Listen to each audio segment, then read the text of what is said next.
பிரியமான தேவனுடைய ஜனமே, இதோ இந்த வேளையிலே உங்களோடு பேசவும் கர்த்தருடைய வார்த்தையை நாம் அனைவருமாய் தியானிக்கவும் கர்த்தர் நமக்கு கொடுக்கப்பட்ட இந்த நல்ல நேரத்துக்காய் நாளுக்காய் தேவனை நன்றியோடு கூட ஸ்தோத்திரிப்போம். இந்த 11வது நாளை கூட இந்த மாதத்திலே கர்த்தர் நமக்கு கொடுத்து இந்த நாளையும் கூட ஆயுள் நாட்களாக நமக்கும் நம் குடும்பத்துக்கும் கர்த்தர் கொடுத்த கிருபைக்காக அவரை நன்றியோடு கூட ஸ்தோத்திரிப்போம்.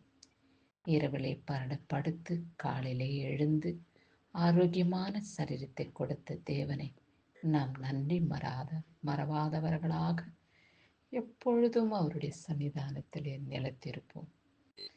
கர்த்தர் இந்த நாளிலே நமக்கு என்ன வார்த்தை கொடுத்திருக்கிறார் என்று பார்ப்போமா?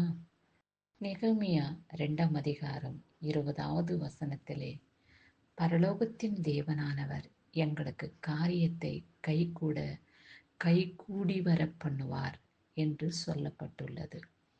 நம்முடைய வாழ்க்கையிலும் கூட நாம் எதிர்பார்க்கும் காரியங்கள் அநேகமாயிருக்கும். எப்பொழுது நிறைவேறும், எப்பொழுது இந்த காரியத்தை, இந்த செயல்பாடுகளிலிருந்து நான் சந்தோஷத்தை காண்பேன், சமாதானத்தை காண்பேன் என்று காத்து கொண்டிருக்கிறீர்களா? எல்லாவற்றையும் கர்த்தர் கண்காணிக்கின்றார்.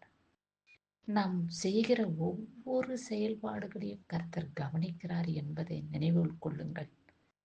ஆமாம், நாம் செய்கிறதான விண்ணப்பத்தின் கண்ணீர்கள் எல்லாவற்றையும் அவர் காண்கின்ற தேவனாய் இருக்கிறபடியினாலே பரலோகத்தின் தேவனானவர் நமக்கு உதவி செய்து உங்கள் தேவைகள் அனைத்தையுமே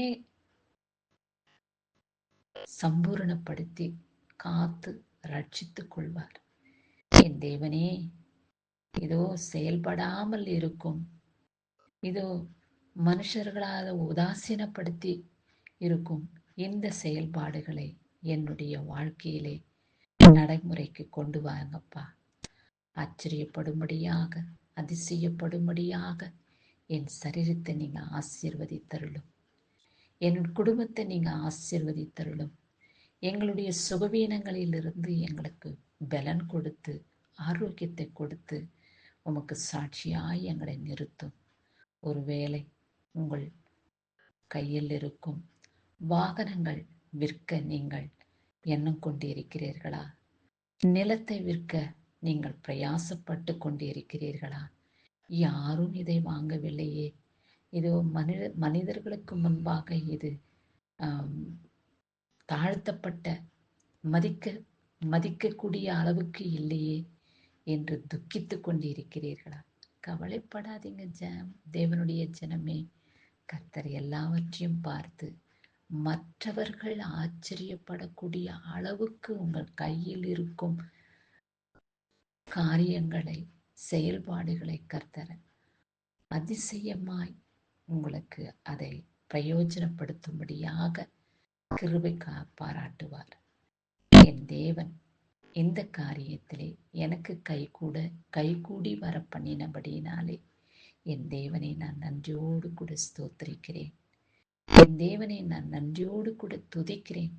ஒருவேளை திருமணமாகாமல் இருக்கலாம், நிச்சயிக்கப்பட்டும் அந்த திருமணம் தடைபட்டு இருக்கலாம், குழந்தை பாக்கியம் இல்லாமல் இருக்கலாம், வீடு கட்டாமல் தடைபட்டு இருக்கலாம். எவை குறித்தும் நீங்கள் கவலைப்படாதீங்க.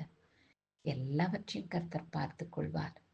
அவர் பரலோகத்தில் இருக்கிறார், நாம் பூமியிலே இருக்கிறோம். அவர் பாதப்படியிலே என்ன நடக்கிறது என்று அவர் கண்காணிக்கக்கூடிய தேவனாய் நாம் பக்கத்திலே இருக்கும் பொழுது நமக்கு ஒன்றும் கவலை இல்லை. எல்லாவற்றையும் கர்த்தர் பார்த்து கொள்வார் என்ற விசுவாசத்தின் நம்பிக்கையோடு கடந்து வருவோம். கிறிஸ்துவுக்கே மகிமை உண்டாகட்டும். ஆமேன்.